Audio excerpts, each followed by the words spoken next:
Rob, welcome to the podcast, mate. How are you? I'm good, mate. Thanks for having me on. It's good to see you. It's good to see you. It's been a while in the making, but we got there. Yeah, mate. I like things that take a long time.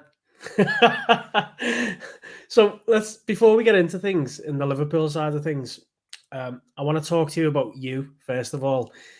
You're a vet and an ultra runner. I know people love running for various reasons, obviously for marathons and things like that. But what gets you out of bed? First of all, you've got a brilliant profession. You got a family. What's your reason for doing it? Oh, mate, like sort of getting out of bed is the hardest thing for me every single day. Like sort of yeah, as you alluded to there, an ultra runner, and so never set out to be an ultra runner, but then one day I decided to go for a little run across America, and then 422 days later, I was the new Forrest Gump, and a lot of people said to me, "Did you ever feel like quitting?" And I was like, "Yeah, every day." I don't do mornings, man. And I've just got this new job up in Preston, and it's actually helped me get organised because I just fear the M6 so much that Oh I've yeah. just got to get out of my pit. And then I get there dead early, and I now get to the gym at like 7 in the morning. That's unheard of for me. So if anyone's listening, I hate people like him. Honestly, I hate people like me as well. Like, so, but I've got to do it now. So obviously in 2006 you started this journey across America, um, 15,700 miles, and it was known as the USA Forrest Gump journey. So for people that don't know, your book can be found on Amazon and other places, of course. Um, the greatest distance from anyone from the UK has ever run in a year. So when you started that out in Alabama, was it a case of running the whole route, or was it just a case of see how far I go? I read this book about 10 years before I did the run, and it was an English fella who'd run across America, and just it sounded just so boss to do. And he wasn't going out and like sort of run this marathon PB every day. He'd chat to people and see the sights and stuff, and I thought I want to do that one day. And a long sort of period elapsed before I actually got on the road. And in that time, the idea of actually trying to run the Forrest Gump route came to fruition. But I wasn't big headed enough to think I could do it because no one's done it. Because apparently that Forrest Gump's not a documentary. And yeah, so I basically got the tourist visa, which is 90 days. And I figured that was enough to get me from Alabama, which is where Forrest was from, to Santa Monica Pier, which is the first point where you see, and he just gets to the ocean and then turns around. And I thought, if well, for a start, if I don't get there, I don't get there. That's it. It shows that I definitely couldn't have done the 5 things. But if I get there and I don't absolutely hate it, that's when I'll keep on going. And then so the first leg of that was always going to be for me because I'd wanted to do it for like sort of probably 15 years or something. But then after that, it became for the charities, and stuff. And so I was just going to keep on going as long as I physically could. And how long did it take you in total in days? 422 days. Wow. And what weight did you get down to at this point? Because surely you must have lost a ton of weight. I put 2 pounds on. 2 pounds on. Yeah, I was in America, wasn't I? It's great. Yeah. Like So there how was many some calories was days, that like a day? probably about 5.5 to 6,500, depending on sort of what I had. Because some days, like you were running through urban places, and there were some times where it was like 40 degrees, and obviously that's in the shade and you're out in the sun. And so I'd literally run from one fast food place to another one, not necessarily because I was craving the calories, but because it was just the aircon. Yeah. And then you get in there, and they had these refillable sort of cokes and everything like that. So I'd end up having like 3 or 4 massive cokes. It probably put about 1,000 calories down the hatch, and then a load of burgers and whatever.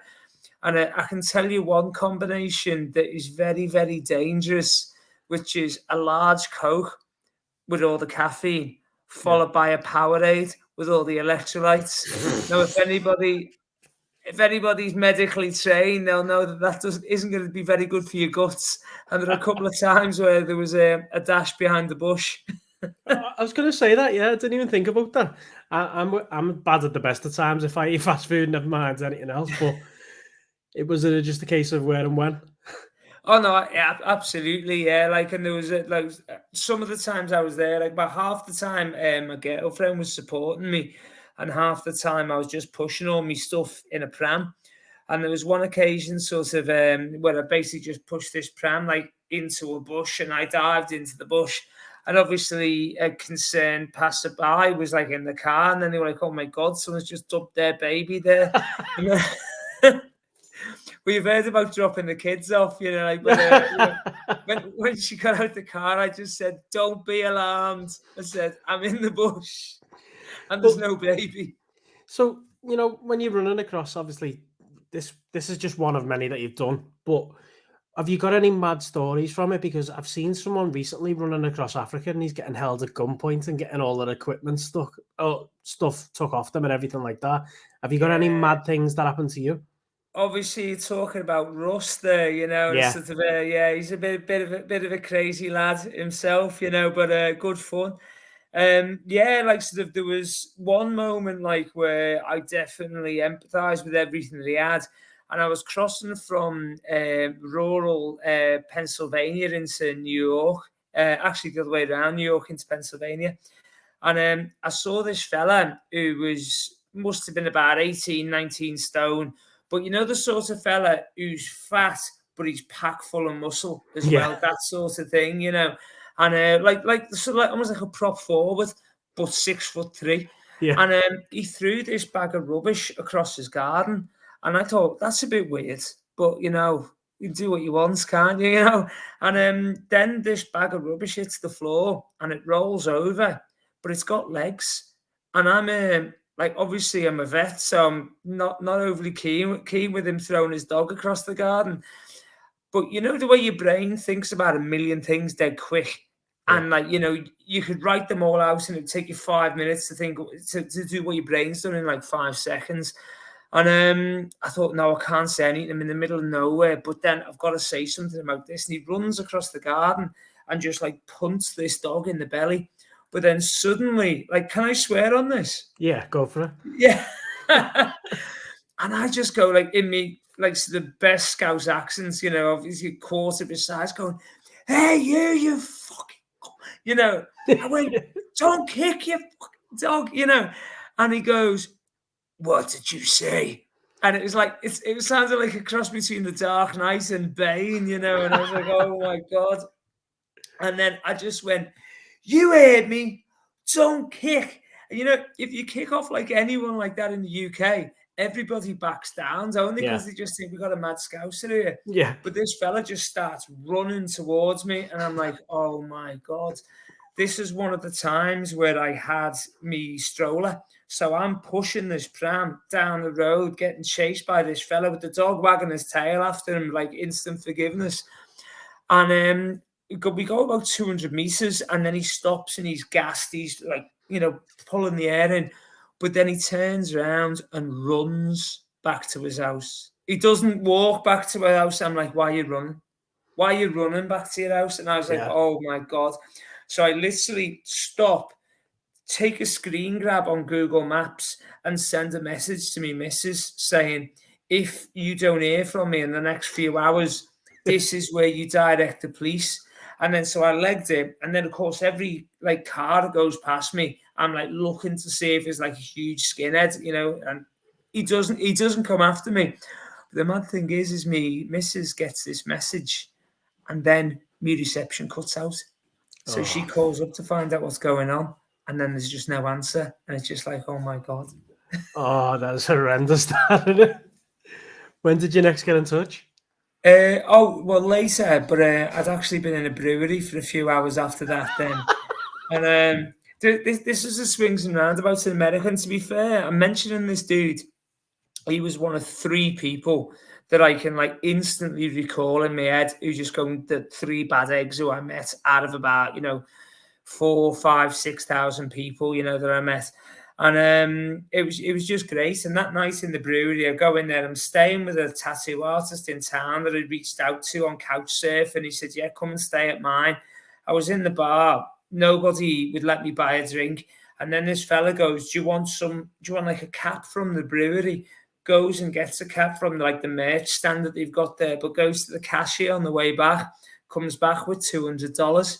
And I just said, mate, have you cleared this with your wife? You're in a brewery and then you've just given some mad lunatic $200. And he said, don't worry, man. He said she'd appreciate it. That's amazing, isn't it? That's amazing. So when you was telling people about what you was actually doing, what was the feedback like? The thing is, in America, car's king, right? And so when we were in like sort of Texas, a mate of mine from school who now lives in San Francisco, I'd not seen him for 20 years, comes out running with me. And I'm just sort of saying like, oh, mate, it's great. Like everybody's dead, sound and stuff like that. And I'm running across this road and a car just completely cuts me up. I nearly like do a Starsky Nuts roll over the car bonnet. And like, they're just like so dumbstruck that I was running. So when I actually said to people, sometimes I'd be sat outside a gas station and this fella came and just gave me $2. And I was like, oh, mate, I'm not homeless, but then I figured I kind of was. And then you tell people about this and you say, what are you doing? I go, well, I'm running across America. And they're like, oh, when do you think you're going to get to the other side? And I'm like, sort of, well, probably about another 52 days. And they're like, how are you going so slowly? And I'm like, on foot, running on foot, not in the car. Yeah. It's mad. It's mad. And this Couchsurf, I've never heard of that. Was no one ever saying to you, are you fucking nuts in America? Yeah, all the time, including people who I stayed with. Like that Couchsurfing community is great. It's like just a website, and like you'll type in a town, and like so it would probably work great for European trips, if people actually thought about it. Yeah. You could just like sort of send, in Toulouse. Toulouse Couchsurfing's going to go off the chain now, isn't it? And I'm just going to go, want to come over here, and the point is you're meant to do it to other people, probably never the same people, but someone's coming to see Liverpool, and then you just go, yeah, just stay in ours, and then they'll usually cook you dinner. It might not be a couch most of the time; it's a bed, and the amount of times though when I had nowhere to stay. There was nowhere obvious to camp. If you're in the middle of a town, if you're in like sort of Liverpool and you didn't know the city, you're not just going to go into Seffy Park and throw your tent up, are you? And so, I'd be in a pub and like people, I'd say to the barman, like, do you mind if I like pitch this tent around the back of the bar tonight? Because of course I was in some pretty like rural areas. Yeah. And then they just go, what do you mean? It's going running across America. And they're like, no, you're staying in my house. Or sort of the fella next to you on the bar stool would just go, no, you're staying in mine. And then they drive you home, and it's amazing that. That's unbelievable, isn't it? So, excuse me, you do some work for like some big, massive charities, WWF and the Stroke Association, which has a big meaning for me and my family. Does that give you the extra motivation to, I wouldn't say to finish what you're doing, but to push it on even more? Defo, because I like sort of I'm good at motivating other people, but I'm really bad at motivating myself in terms of the fact that I have to do it a lot, and so fortunately I know my inner self, so I can force myself to do it, but like sort of I might just sneak a bike ride in tonight, so I was super chuffed about that. But I hate letting people down. And I sort of, when I was in America, I said I was going to run across it, but I never said to people, I'm running across 5 times, because I didn't want to be the mouth, Yeah, and then basically, it was 400 miles in Texas, and I got my first big injury. I got like a tendonitis in my shin, and like running 400 miles is a massive achievement, like sort of, to be honest, like if you're not a runner, you decide what your huge achievement is. Like people say to me now, like sort of, I just did the Couch to 5K the other week, but that's nothing for you, is it? That's not like proper running. I've said, of course it's running because it's something for you, But with the charities, I didn't mind talking about it because I figured the more I talk about it, and if I'm on social saying I'm doing it for these, when I got to San Francisco and this was the end of the third leg and we'd done just over 10,000 miles. Now, if, we'd have quit there, we'd have still have had that thing to hang our hat on, ran 10,000 miles across America. Like no one's ever run across America 3 times in a year, and so that I could always gone home, and even if someone beats it, I'd just go, well, I was the first anyway. But for the charities, that was just a big run. It fades into obscurity amongst all the other great runs, like what Russ is doing now, for example, And that's why like Russ's thing's cool, because it's a first, sort of don't worry about records. Someone's always going to beat that, get a first in. They have to be broken, aren't they? Exactly, and then so I just figured if I keep on going and get to that point in the desert with a massive beard, then it's a thing, and like I really miss being on the road, and I've like sort of kind of battling with a bit of a knee injury now. Like I'm fit in terms of like, aerobic and stuff like that, but I'm not running the way I want to be, and I really miss it. And I was getting a little bit down about it, but recently I've just become, I've gone through the stages of grieving, and I've come to the point now where I'm just much more inclined to look back on it and just go, God, that was boss, So obviously you can look back on it now and you can say that, but once you've actually finished and done what you'd set out to do, how was it for you? Like, how did that feel? It must have been like pride. It must have been emotional. It must have been a lot of things. Yeah, well, it was not wanting to put too many spoilers in if anybody wants to get the book, but I obviously went through a lot of personal change there, but the biggest change at the end was proposing to me missus and having a baby, and so that was like, colossal for me. So I was insulated from the impact of not having this, even though it was like freedom, but within a really cool prison, because I still had to get up every day and run 50 miles, but it was during that day, it was how I wanted to do it. If I wanted to sit down on a roadside verge and have a massive like butty, I could do, if I wanted to go to a pub that night, I could. I just had to do my job the next day. But then when I came back, I've got this new routine. And so it was only like once everything calmed down, about 6 months in, there's a group on Facebook called USA Crosses, and it's dedicated to all people who've either walked or run across America, and there was a topic there once where people were saying, how's everybody dealing with like, the depression after going across? And I was like, I've always been pretty bomb-proof, like sort of, had, grandparents died, my mum dying, which is probably the thing that's shaped my life more than anything. Relationships break down. I've always been pretty bomb-proof. I'll have woke up and I've gone to work the next day. I'll have gone out on the weekend and I've dealt with it in my own way. So I was thinking with this group, I'll be fine. What do you mean depression? I've got this baby and it's boss, and I love the fact that I run across. I didn't comment on that because obviously that'd be the act of a gobshite, but I did think that I'd be completely fine. And then 6 months in, like I just realised that I was a right miserable get, I'd be sniping at people, and stuff like this, not like in terms of running stuff, but I'd be like, oh yeah, well, whatever, and I thought, God, this is it. This is sort of, I could now choose to go down this route of being like, you see it with ex-players, don't you? Like some of them, like sort of they just can't handle other people's success, especially ones who've got into management, and then they got like players who are not as good as their, sort of level, and I just thought, no, I don't want to be that person.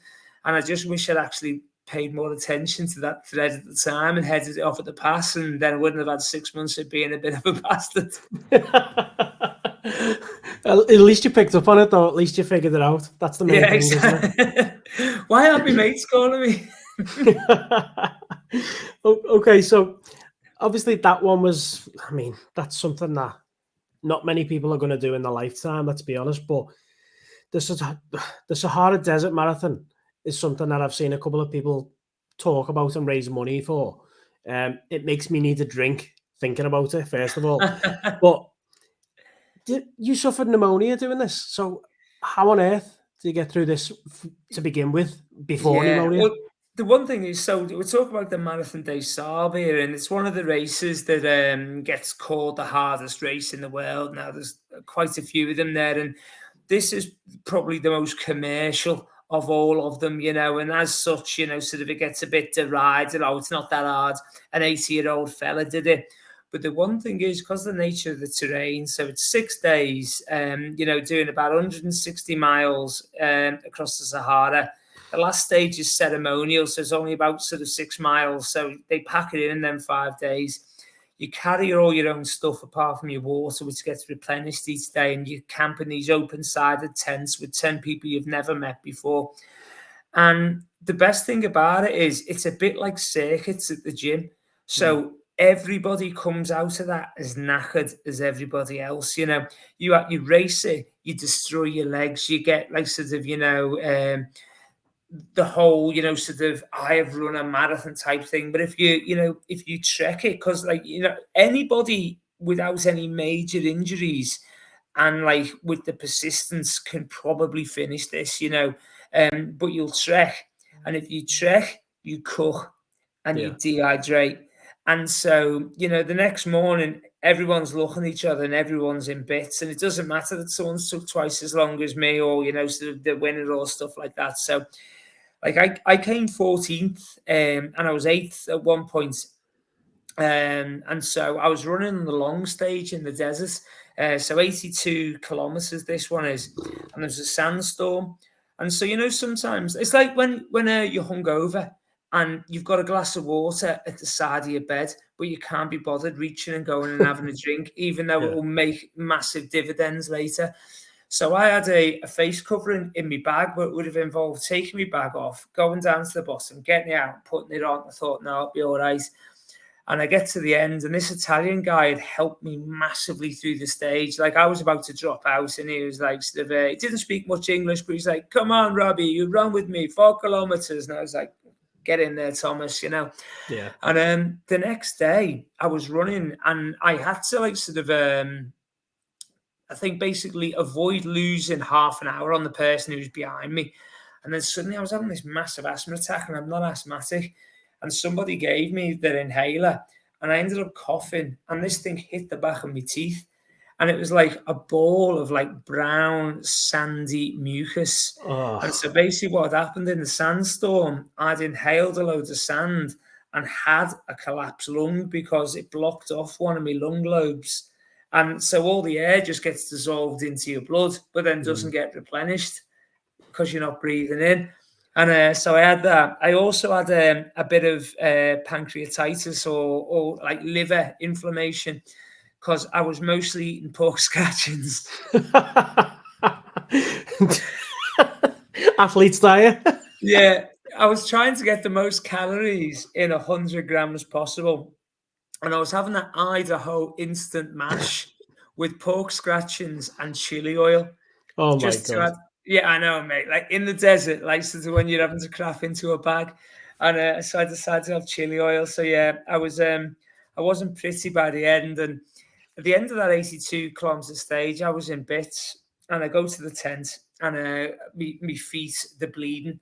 So I go to they have these chiropodists there called Doc Trotters, and they're all French. And so he goes, "Robert, your feet, they are so beautiful.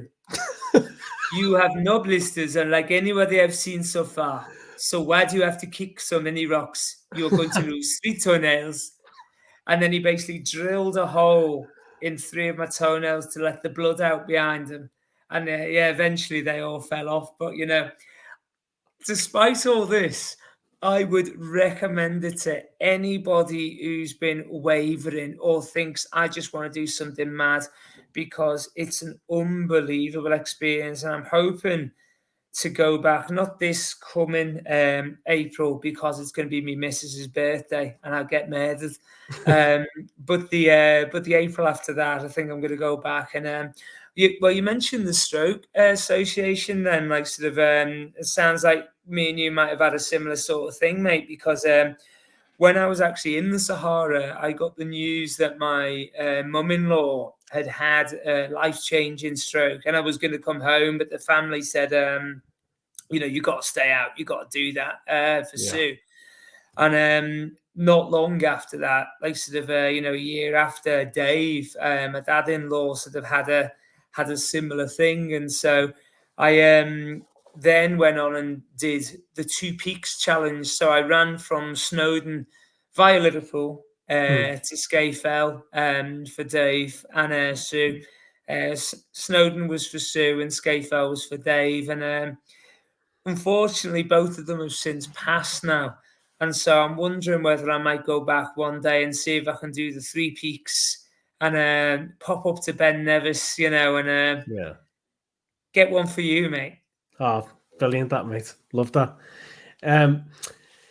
Yeah, it's been. I've had, obviously, we had my brother-in-law last year. He'd had one. He didn't realise he'd had one, to be honest with you, which was even weirder. 36 years of age. Wow.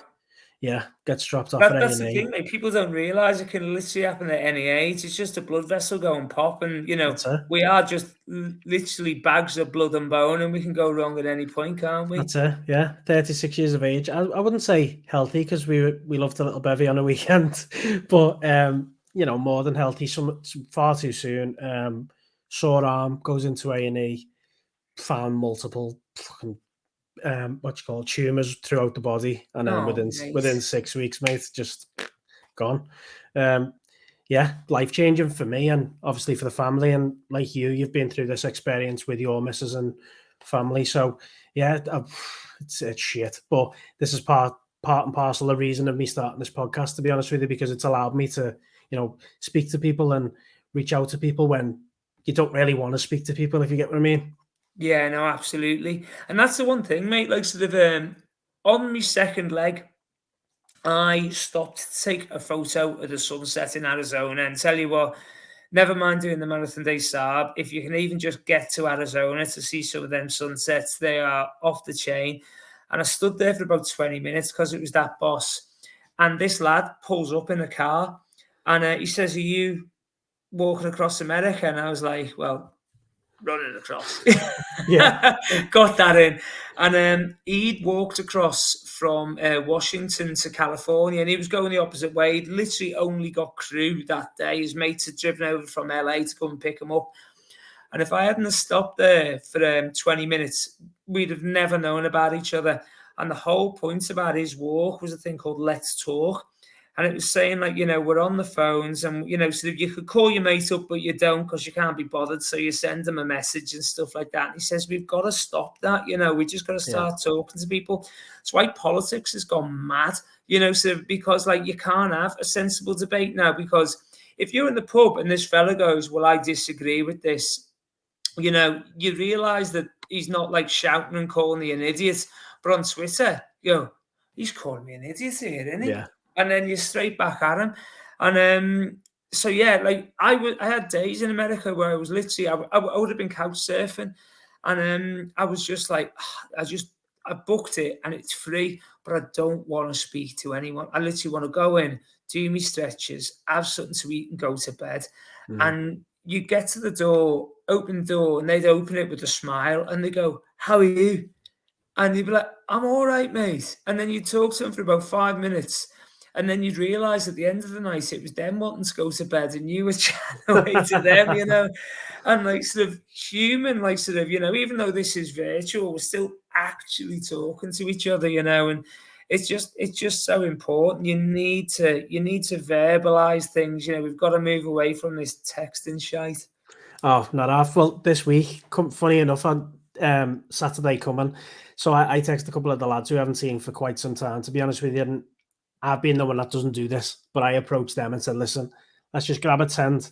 Let's just go for a fucking walk, a hike somewhere in Wales, pitch the tent, have a barbecue, fire pit, few pints, relax, and just absolutely just fucking talk to each other and see each other, because, it's all right sending a message in a WhatsApp group, but it means nothing, does it? Because yeah, I know. It's mad. People just don't talk anymore, and well, phones are just a nightmare, aren't they? And like, well, we do it, and it is lazy, innit? And the reason why you're doing it is because you feel like, to be honest, it's better than no communication. It is. But like, just sort of sending something over, you're just going to go, "Oh, you're right, lad." You feel like you've almost discharged your responsibility, And sometimes we got our mates who are maybe feeling a bit vulnerable, And like, you know, sort of, if you're thinking, oh, well, so-and-so is a bit vulnerable, maybe you should be the first one to actually call him and then, you know, and see what goes on. Message him if he doesn't answer and then just go, oh, Bellas, you know. And yeah, that's it.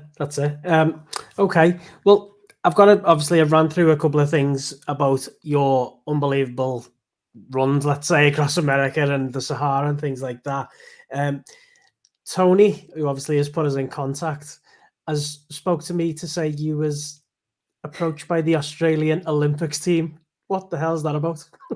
yeah, man. So I moved to Australia in 2013. We had a massive. I used to be in a band, and we had a massive party in a pub in Camden called the Constitution, where the landlady was a Liverpool fan. For Istanbul, there was an area because it was right by Highbury, you know, sort of. They had this raised seating area that used to call the North Bank, but they renamed it the Kop for Istanbul, and that's where I watched the final. It was great. And then the next day, flew to Australia, didn't have any mates, thought about playing footy, but I was like 35 when I went, you know, you get injured now. You're injured for like 3 months, aren't you? So I thought, I'll join a running club. And I got better. And I did the Liverpool Marathon in 2015, and I won it, which was good.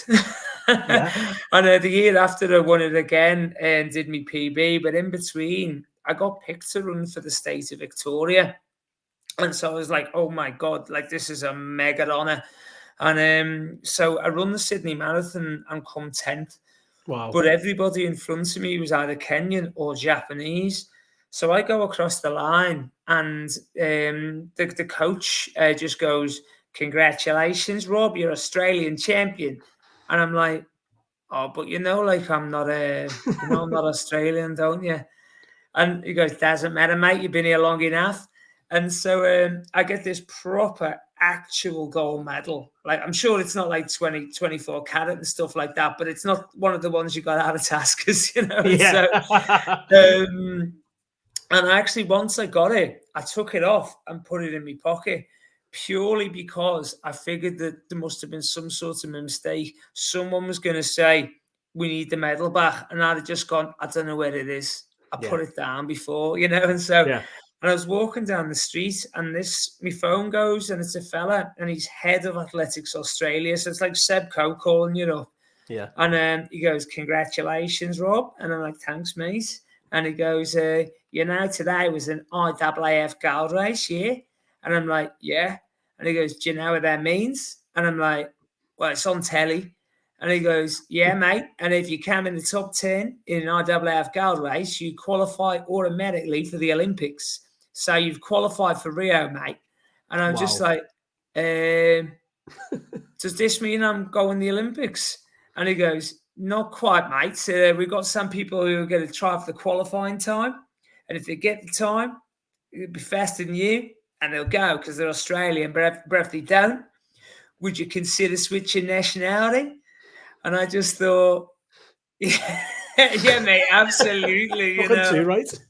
Well, exactly. You know, you can still be Scouse and Australian, you know, so, but Liverpool don't get in the Olympics. So, and yeah, like, so there's 3 places and I end up being ranked 5th. And I couldn't find out where the other fellas lived to like put a roller skate outside the house or something like that, you know. So I keep saying to people, I'm going to get one of those like Olympic tattoos on my arm, but just like 3 rings and then ... on the rest. That's brilliant, that though, isn't it? That must have been mad. Oh, mate, it was. And like, to be honest, like the only reason why I got Australian champion was because those lads had gone to Chicago and Berlin to get the time and stuff like that. But the thing is, like, sort of, I still wonder if that is the biggest achievement. I know that the Gump thing was mad, but like, sort of just, you know, qualifying for the Olympics, you know, God knows how the people who go the Olympics and then win the Olympics. Yeah. But the only comparison I can draw with that Olympian lifestyle was when I would get to an ocean in America. So it would take me so long, not 4 years, but you know, you get there and then there'd be the massive, well, this is it. And then like the likes of Steve Redgraves would just go, well, I've just got to turn around and just go back. Yeah. And like you're so far, 3,000 miles or 4 years away in the Olympics from getting there.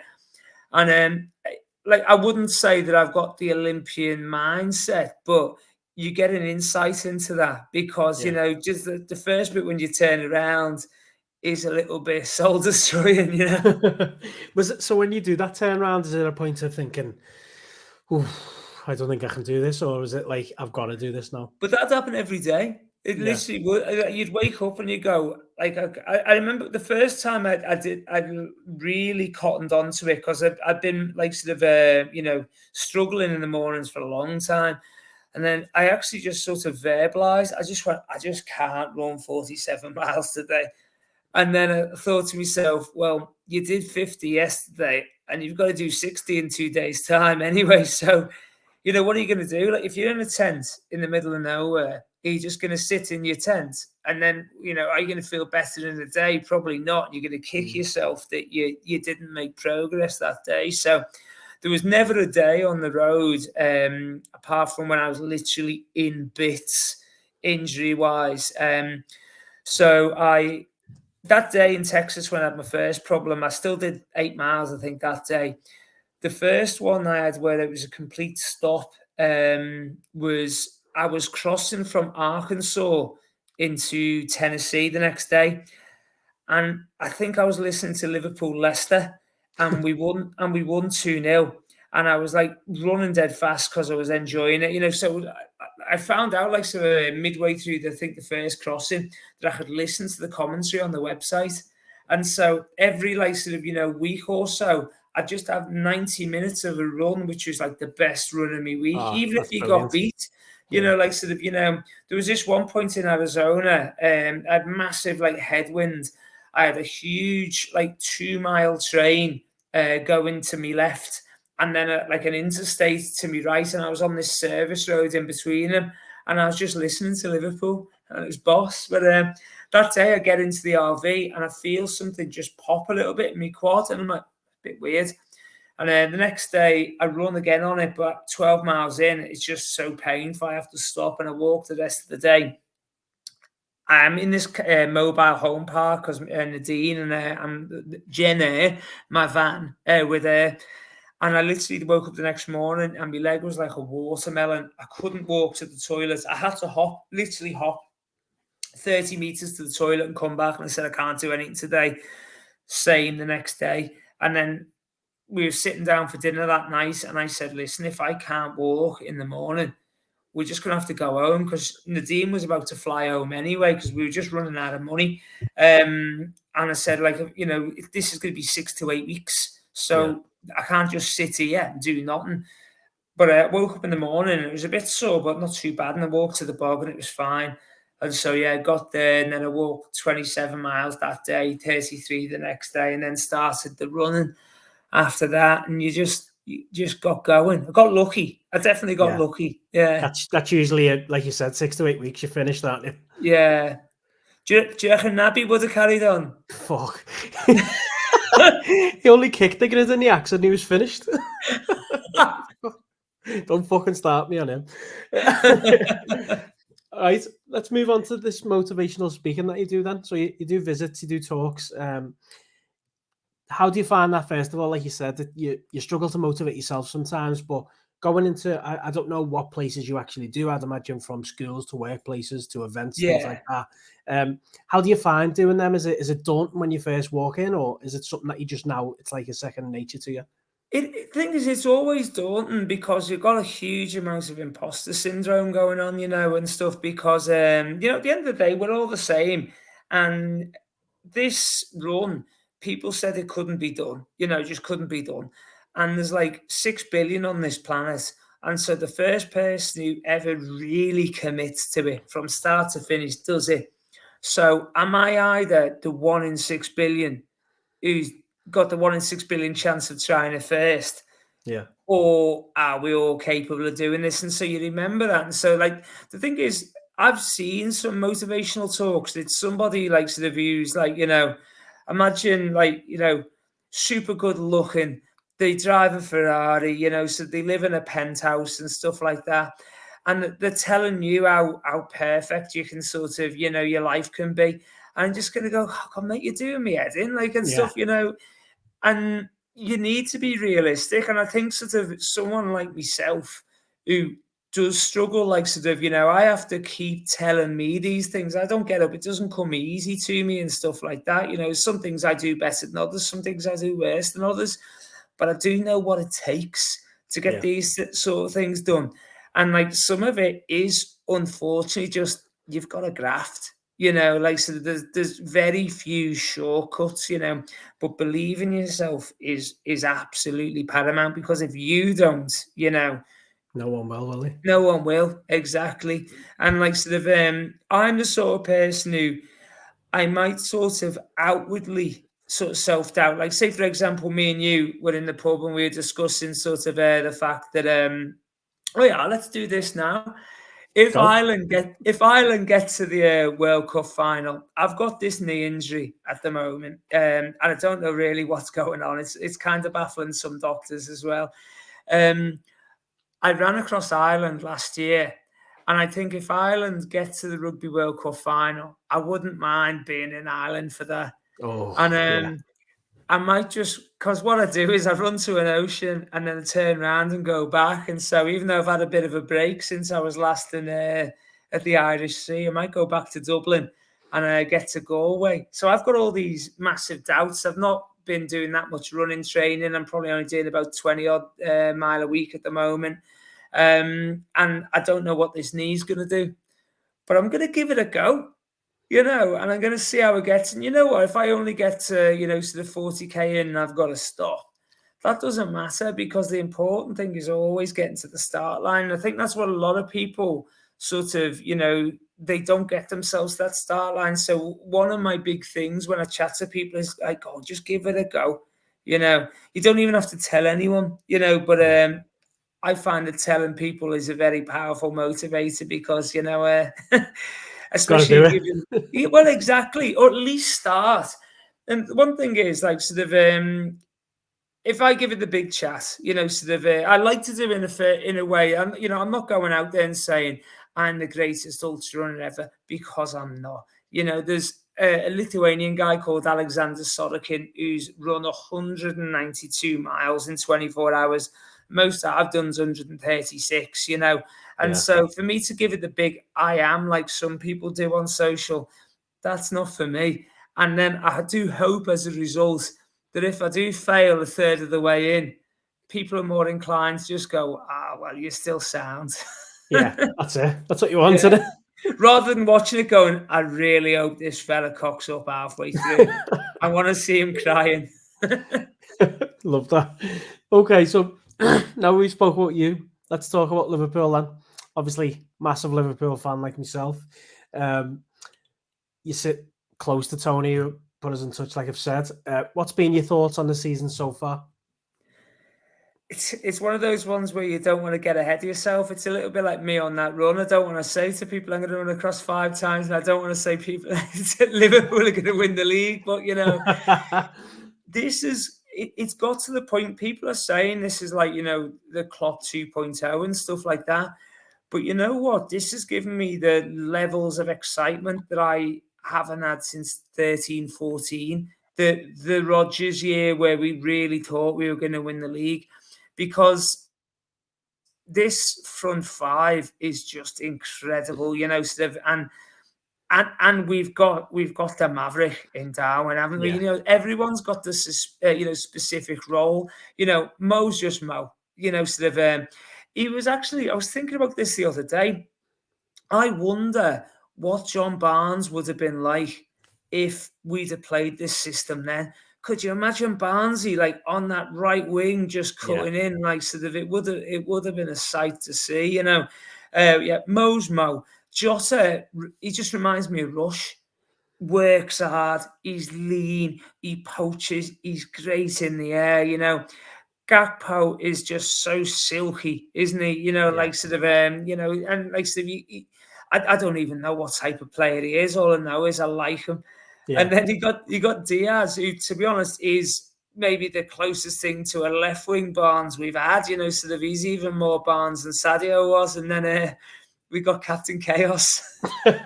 He's great, isn't he? He's great. He's absolutely boss, you know. And the one thing is, I think these 5 all kind of know that they're going to get minutes and there's not going to be any narcs and stuff like that, you know. So I think it took Darwin a bit of a while to realise that, but now he's in there, you know.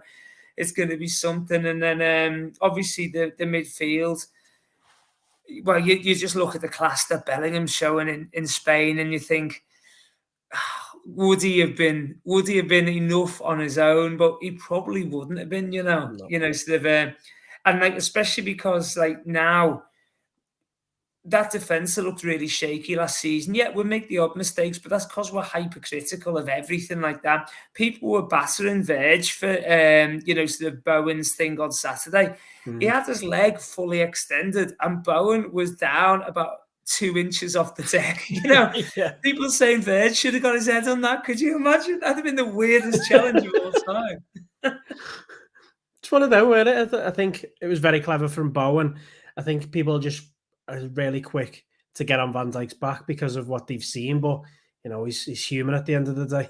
Yeah, he's been built up so much, mate. People are now reveling in the opportunity to chop him down, like, and so you know, I've been having so much fun watching Liverpool this year. I've not even been bothering watching anyone else because, like, why are you even worried what they're doing? City do what they do, and it doesn't count anyway, you know. No. So it's all well and good until it gets stripped, which is not going to happen. But you know, yeah.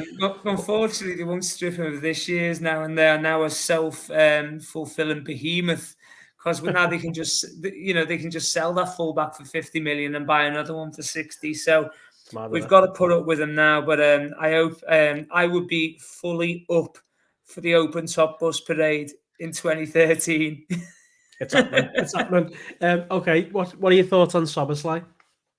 Well, anyone called Dom sound by me, like. Nice one. Yeah. Right, that's it. We don't have to say anything else. Well, I'm lucky enough to know somebody in the club.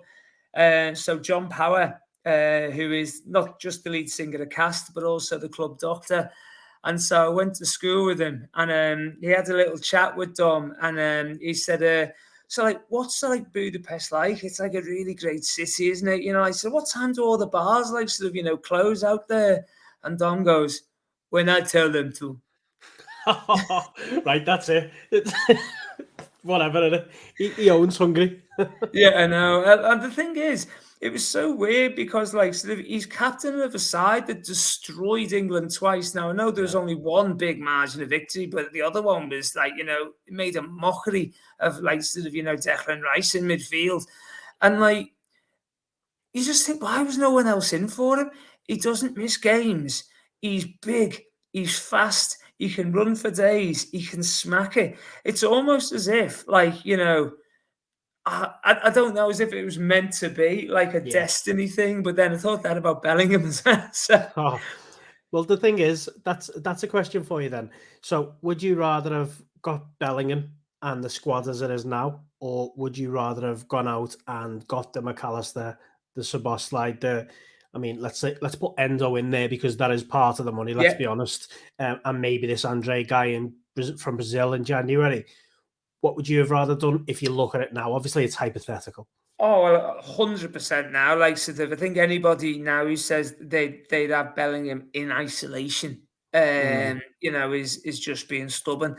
At the time, like, I just really wanted to be at Anfield singing "Hey Jude." Last time I did that was with McCartney. That, you know, that just sort of seemed. But then I imagine, like, City fans sing it for some weird reason. I don't know weird, why. Isn't it? Yeah, I know, yeah. And like, so I can't just sing an Oasis song. That's one of theirs, isn't it? And yeah, so they thought that would have been pretty cool as well. But the McAllister buy was just genius. It just really was, you know, sort of. And then that's like, so you just really hope that Julian Ward's sort of potential return, you know, sort of is going to be an ongoing thing. And then you've got the likes of Van Persie saying that Gravenberch is better than Bellingham. And I'll just go, I'll take that, you know. But then we're forgetting the most important person in this midfield, which is Curtis Jones. Curtis Jones is coming out of nowhere. Ian Wright called him, mate. Thanos is coming, you know. And like sort of, he's like sort of stats wise at his various stages in his career, and Gerrard will be the first to tell you this. Jones was better than Gerrard at that age, you know, and stuff. It just almost, I don't know. Like so whether we've just been a bit too spoilt with Scousers, and we've got one at right back who's probably the best in the world at what he does, even though we don't really know what he does. Do you think with this whole Curtis Jones thing, obviously it's been a long time coming, let's say, to see a performances like he's done for probably, what are we on now? Probably the last 8-9 months, to be fair to him. It's not just the case of the first 6-7 games. It's been a long time coming, and I think it's consistency. Obviously, he's had his injuries over the time as well. But now you see him, what he's about, aren't you, in a Liverpool shirt as well. He looks like he's at home now. And it's important that we stick to our roots and we have these lads coming through and we back them. Now, if his name's Curtis Jonesinho and he's putting these performances in and he's in Europe somewhere, you fucking knocking the club's door down to sign him for 50, 60 million, aren't you? So, yeah, I think you're spoiled. And I think, obviously, the social media generation are asking for more all the time, aren't they? Yeah, and the fact is, I think everybody still sees him as a tricky winger, and like sort of it is hard to get your head around, like sort of him not even necessarily being. Of course, we can't say centre mid anymore. We have to say a 6, and him in there, but he doesn't give the ball away. I saw something on our pass percentages the other day in the first half, and it was something like 96. 93 and 89, and I don't know who got what because they all looked that good. I probably assume McAllister was the 89 because he got robbed once, and then he got robbed once. So, well, I'm not doing that again. Yeah, he'll learn. But like Elliott as well, like sort of he's coming on, he's having these games and stuff, and and I still think sort of this the Endo deal as well. He will fulfill an absolute role. I kind of feel a bit sorry for him because he'll go from being the main man at Stuttgart to, we all know he's going to be a bit part player here. Yeah. But the humility of him and like what Klopp said to him, says, we need your heart, we need your legs, and that's what he's going to be. We got somebody who decided that they were a bit too big to do the Milner role and went and saw pastures new. This lad's just come in, just go, what do you need me to do? And we're like that, and the fact that he can play centre back as well, sort of is great. I don't know what we're going to do in January. Are we going to get a centre back? Are we going to go for Andre? I don't know, Bloody shame we're not going to see Thiago much in this midfield though, innit? Yeah, it's heartbreaking, to be honest with you, because every time, you only have to look at the games he's played, and I'll always go back to that United game and say, single-handedly, it's one of the best performances I've ever seen in a Liverpool shirt from any footballer. I was spoiled that day, and I think we've all been spoiled. And then the frustration with him is obviously his fitness. He's at the latter end of his career, let's be honest, and it would have been great having him in his pomp. But we are where we are. We're very spoiled in what we've actually got on the pitch as well as what we've got off the pitch. So if he comes in, and, in the summer, I was sort of saying, if someone comes in now and puts this money in, you've got to sort of take it. But at the same time, I'm thinking, if I get to see him one more time in a Liverpool shirt and he puts a performance in like that, I'll pay him. You'll be there at Lime Street Station with a carnation in your jacket pocket with a sign saying Thiago, And don't worry, Dr. John's good, mate. Sort of he'll sort that medical department out, and so just get him back for United. yeah, exactly. Oh, okay. So I won't keep you too much longer. I know it's a Liverpool podcast, but I'm asking you this question anyway. Do you think this is the season that the shit is finally flushed down the chain and they get relegated? Unfortunately, there's three big reasons why. Actually, the one big reason is the fact that the pyramid is completely fucked. And unfortunately, it just looks like it might be too big a leap for Sheffield United, Burnley, and Luton. It's a shame. I've got a really good mates who are Sheffield United fans, and he just says he hates football, man. And so I think no chance, those three down. Yeah. Yeah, I'm with Everton you. looked good on Saturday as well. I know it's fucking painful, isn't it? Because you know what, the last couple of years I've been going, I just can't see it. There's worse teams than them, and this season I genuinely thought there won't be many other than probably Luton that are worse than them. Burnley look attacking side, Sheffield United look half decent, but then I think I was just kidding myself. There's 3 worse teams than them, and that's the end of it. Okay, Rob. Well, let's call If it you a want pod to take there. a positive about that, mate, like Go sort on. of, it does mean you don't get to see him lift the championship trophy in the new stadium. Yeah, I mean, do you know what? There is a positive, isn't he? Because I don't want to see them lift anything. Right.